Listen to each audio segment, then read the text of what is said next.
आस्ताना हज़रत सैयद शाह जमाल जाफरी अरबूनी मदारी और ये शरीफ रहमतुल्लाह अलैह, साहिब सज्जादा हज़रत सैयद मिसबाहुल हसन जाफरी अल मदारी अरबूनी मद्दजिल्लहू। देखिए भाई मेरे दोस्तों, मेरे बुज़ुर्गों, मेरी माँ बहनों, पर्दा नशीनों,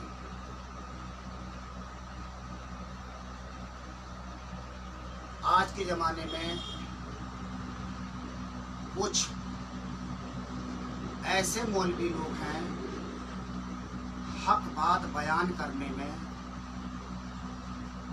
उनको शर्म आती है,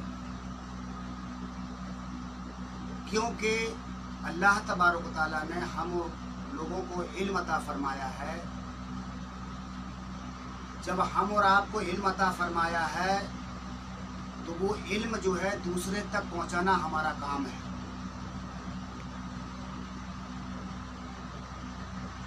हम और आपकी शादियां होती हैं तो सबसे पहले ये सोचना चाहिए, माँ को अपनी बच्ची का हाल पूछना चाहिए, यानी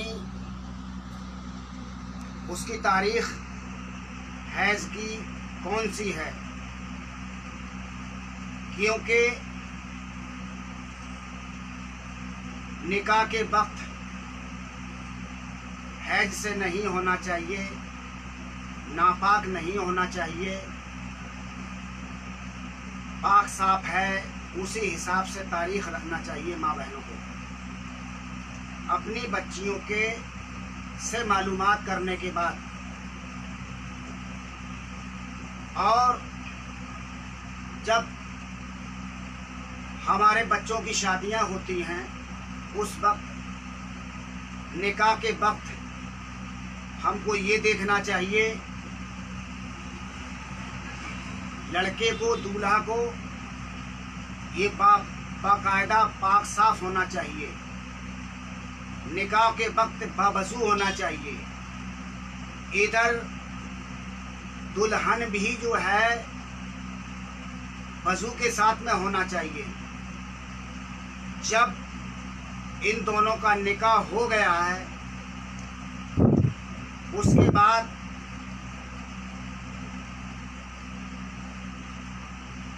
घर पर दुल्हन अपने ससुराल जाती है, विदा होकर जब उस घर में पहुंचती है उस रात में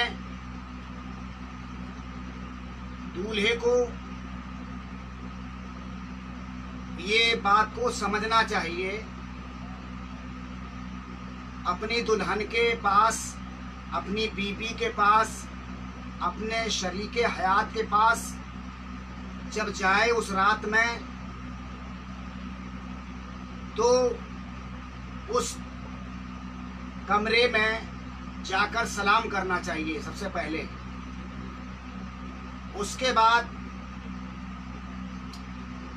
अपने दिल की बात दुल्हन को बताना चाहिए और दुल्हन की बात को सुनना चाहिए दूल्हे को। जब एक दूसरे से वाकिफ हो जाते हैं, अब दूल्हे को दुल्हन के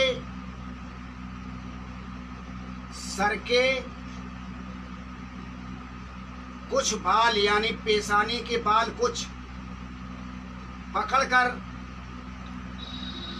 दुआ पढ़ना चाहिए। वो कौन सी दुआ है, हम वो दुआ नहीं पढ़ते हैं। वो कौन सी दुआ है, अल्लाहुम्मा इन्नी असना का खैरा हा